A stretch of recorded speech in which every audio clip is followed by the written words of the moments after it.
I'm Stephen, USSR Robinson, and you're watching Sport Icons. Papa! Okay, so I've just seen a post by Michael Benson where Michael Benson has stated that Deontay Wilder has indicated that he will in fact return to boxing, so he's not going to retire. In fact, this is what Wilder had to say. I can't stop right there. I must continue my journey. I have to. Deontay Wilder's statement. Now, usually Michael Benson will put a source. He hasn't done that, so no idea where this particular statement from Wilder came from. Doesn't really matter. I'm not too bothered.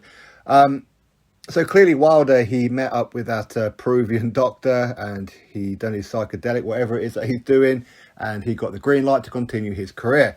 And that's good. That is good. Now, whether people like Wilder or don't like Wilder, he is entertaining for sure. He's always dangerous. Of course, he's got a huge punch. But how has those two losses to Fury affected him? Now, of course, listen, Wilder came out with the worst excuses that I've ever heard in my life from a fighter losing when he lost to Fury for the second time. Not just one or two, but several, okay?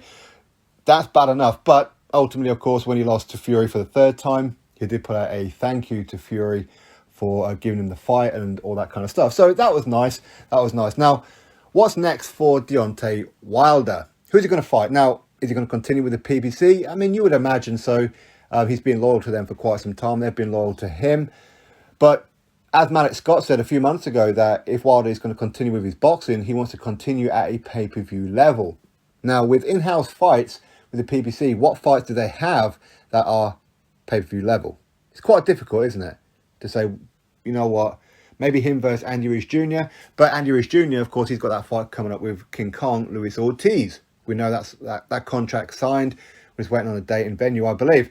So I wouldn't have thought it would be Andy Ruiz Jr. unless, of course, Wilder's planning on returning a bit later in the year. So of course, if he's talking about summertime, listen, could we give him a pass for fighting a journeyman or a gatekeeper? Because he has just come off two back-to-back absolute arse kickings. It's not the fact that he got stopped, it's the fact that he got brutalized in both of those fights. A lot of miles would have been on the clock in both of those fights. He got absolutely destroyed. So could he be forgiven for fighting the kind of opponents that he has done beforehand, the first 42 fights? Yeah, maybe. Why not? And it would be nice for him just to get back in the ring, get that win, and then look to have a bigger fight. Okay, so I'm not going to say or start making videos of him ducking Andy Ruiz Jr. or a Dillian Whyte or a Joe Joyce or a Frank Sanchez or any of these kind of guys. No, I mean, you know, he's got back-to-back stoppage losses. He's been through a lot of emotional turmoil, so I can't really do that. Whoever it is that he fights, I'm going to be okay with. The fight after then, okay, maybe a little bit different. I would accept the step up. So what kind of fight would he have in probably the fight after or maybe next? As I said, Andy Ruiz Jr. looks like he's going to be tied up. So if Wilder's planning on returning in the summer, could he fight, say, a Frank Sanchez? Again, that's an in-house fight. That's interesting, dangerous for him. Frank Sanchez is on a bit of a roll at the minute. He's been looking pretty good. He's not everybody's cup of tea, I understand, because of his style, but he's an Eddie Reynoso fighter. So he's well schooled in boxing. And of course, he's ranked quite high in the WBC as well. Again, let's not forget, if Tyson Fury, while he hasn't officially retired yet, and he hasn't officially said that he's not going to retire yet either. So he's left everybody in limbo at the minute. But if he does retire, then the WBC have already indicated that they want to stage a 8-man tournament for the vacant WBC belt. So that would mean the top 8 currently ranked in the WBC, or ranked in the top 8 of the WBC when Tyson Fury vacates the belt. Wilder, of course, is currently ranked number 1. Whether we like it or whether we don't, makes no difference. That's where he is. So a Frank Sanchez is in that 8. Would Wilder be open to be participating in a tournament? Again, interesting. Other in-house fights, again, I'm thinking about fights that he hasn't fought before, like a Ortiz or a Brazil or a Areola and that. Maybe he could fight Charles Martin. Charles Martin was a fight that he was being linked with quite heavily, really. Yeah, I think even Charles Martin may have actually confirmed it, that they were going to actually be fighting if the third Fury fight didn't come off. So had Wilder not have won the arbitration, they were looking to have a comeback fight against a Charles Martin. So maybe that could be back on the table. Deontay Wilder versus Charles Martin. In-house fight, why not? Other than that, there's no one really you can look at. I mean, you can look at Adam Kownacki, but Adam Kownacki, I mean, is he still now with the PBC? We don't know. Obviously, he's come off back-to-back knockout defeats to Robert Helenius. And it looks like Adam Kownacki is going to take on Derek Chisora next, unless, of course, Al Heyman asks him to pull the plug. Likewise, Al Heyman could ask Andy Ruiz Jr. and Luis Ortiz to pull the plug on their fight, so Wilder can go fight Andy Ruiz Jr. I mean, you know, there's always that possibility, but unlikely. So, other than that, maybe Otto Wallin, that'd be interesting. Otto Wallin is not officially a PBC fighter, he's Dimitri Salita, but 2 of his last 3 fights have been on the PBC side of the street against Travis Kaufman and Dominic Brazil. His last fight, of course, was against Kamil Sokolowski on Sky Sports. And I think Otto Wallin actually has a fight already confirmed, I believe. I should have already looked at that, but I haven't. Anyway, Wallin could be an option. Or maybe Robert Helenius. Again, come off back-to-back wins over Adam Kownacki. Robert Helenius, of course, was part of Deontay Wilder's training camp, helping him prepare for the Fury 3rd fight.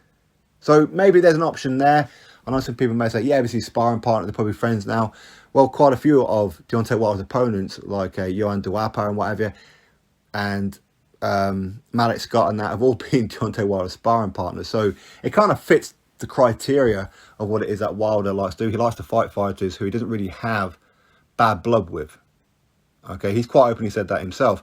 So that's kind of the in-house fights. Maybe there's 1 or 2 more, I don't know. If not, if he wants to come straight back into a big fight, hey, why not? You know, maybe he could take on the loser, if you like, of Anthony Joshua and Alexander Usyk. That's going to be pay-per-view regardless of which one that is. Maybe he could take on Dillian Whyte. Dillian Whyte, while the PBC and Matchroom don't really put on fights together because the PBC don't like Matchroom, okay, it's entirely up to them. Dillian Whyte is not officially signed to Matchroom, so Dillian Whyte is currently a free agent. So that means that whatever fight Wilder has with Dillian Whyte, that could be on any of the PBC platforms, Showtime or Fox, and in the UK, whoever bids the highest, I suppose. So there's always going to be that option. Why not? I'd love to see that fight. Other options, Joe Joyce, maybe. Again, depends on when Wilder wants to return. Joe Joyce is currently looking for an opponent, so that'd be interesting. Joe Joyce is meant to be taking on Joseph Parker, but that looks like that's going to be pushed way back now because Andy Lee's wife is due to have a baby in the next several weeks. So maybe Joe Joyce. There's always that option. Maybe the winner of Daniel Dubois and Trevor Bryan. Interesting, isn't it? Maybe. Anyway, so there's plenty of options out there. As I said, whether we like Wilder, whether we don't like Wilder, Wilder is entertaining. Is he pay-per-view level? No, I mean, not officially. I mean, he will be, regardless of who it is that he fights. I mean, if they can put Luis Ortiz and Charles Martin on pay-per-view, they can certainly put Wilder versus whoever on pay-per-view, okay? So don't be surprised if his fights going forward are on pay-per-view. Don't be surprised, even if he takes on a journeyman next. But anyway, quite clearly he's made the decision to continue boxing, and that's good. That is good. Why not get yourself back into a position to fight for a world title again? Maybe he can become a 2-time world heavyweight champion. He doesn't have to go down the WBC route. I said there are other options and other routes for him to go. Why not? If he's not interested in the belts and that anymore, cool. Still plenty of big fights. Plenty of big fights. Anyway, that's what's going on. Deontay Wilder is set to continue his career in boxing. Drop your thoughts below. Click thumbs up, subscribe. Catch you on the next video.